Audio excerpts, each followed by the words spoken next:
Hola, sóc jo, l'Alícia, i m'han donat permís per distreure't uns minutets més. I crec que val la pena que coneguis una història. Avui parlarem de què és la pedra de Roseta. Tot comença a l'any 1801, quan uns soldats francesos feien obres per reforçar una fortalesa al delta del Nil, en una zona plena de pols, sorra i calor. Imagina que estàs al pati de l'escola, ajudant a preparar l'espai per una festa. Mentre mous unes pedres del terra, en trobes una de realment diferent. És més grossa, més negra i té alguna cosa escrita, però no sembla ni català, ni castellà, ni anglès. Lletres i símbols que no n'havies vist mai. Això, més o menys, és el que va passar fa més de 200 anys prop d'un poble anomenat Roseta, al nord d'Egipte, a la vora del mar Mediterrani. La pedra que van descobrir és coneguda avui arreu del món com la pedra de Roseta. Vols saber per què aquesta pedra, aparentment normal i sense or, va acabar sent tan important? Doncs el seu secret era amagat dins les paraules que hi havia gravades a la superfície. La pedra de Roseta no és pas una pedra petita d'adorn, és una llosa de basalt, una mena de roca fosca de la mida d'una taula d'escola gran.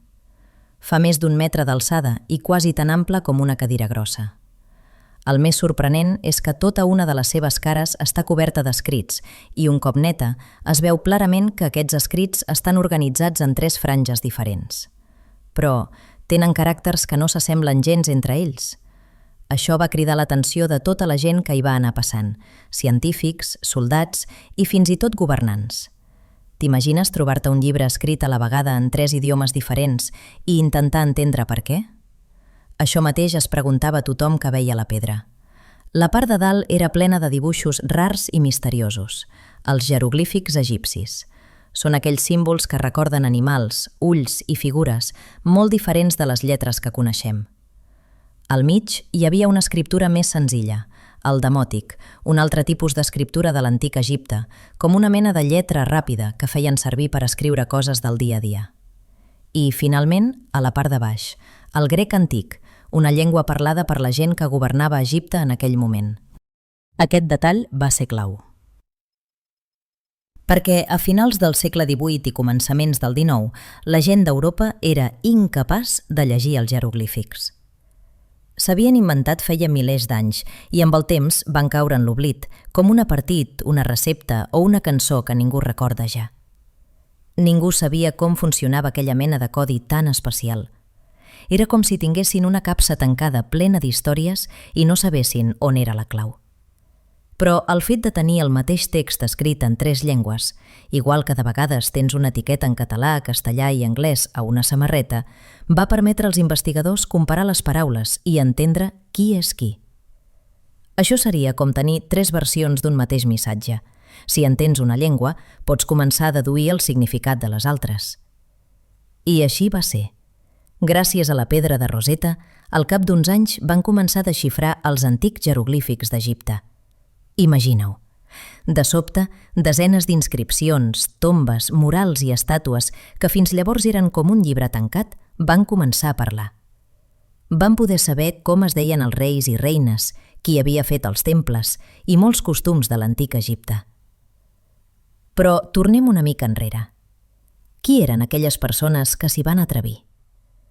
El procés de desxifrar la pedra de Roseta va implicar gent molt diversa.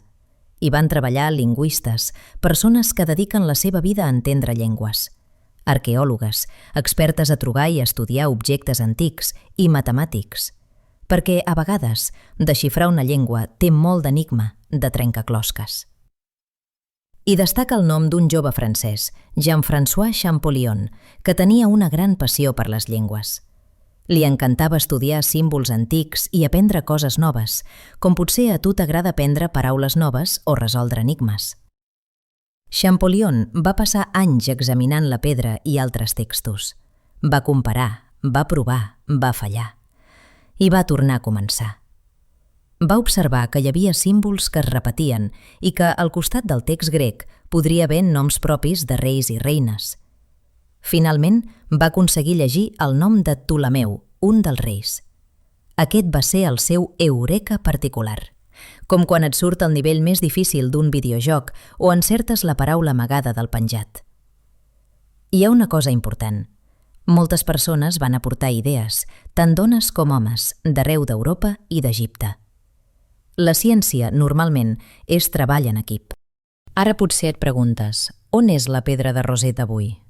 Doncs no és pas a Egipte ni al poble de Rosetta, sinó a Londres, la capital d'Anglaterra, un país al nord d'Europa. Es troba al British Museum, un dels museus més famosos del món. Això, però, no és un tema pacífic. Molta gent d'Egipte voldria que la pedra tornés al seu país, ja que és una part clau de la seva història. Aquest debat sobre qui ha de tenir els tresors que es descobreixen arreu del món encara avui està viu. Què n'opines tu? Si algun dia vas a Londres, pots veure la pedra de Rosetta darrere d'una vitrina. És negra, una mica ratllada pel pas del temps, però impressiona saber que, abans de ser famosa mundialment, era tan sols una peça perduda en la sorra. Gràcies a ella hem pogut llegir milers d'històries antigues. I tot perquè, per atzar, un grup de persones curioses la va trobar mentre feia una feina ben normal. Aquesta pedra ens recorda una cosa essencial.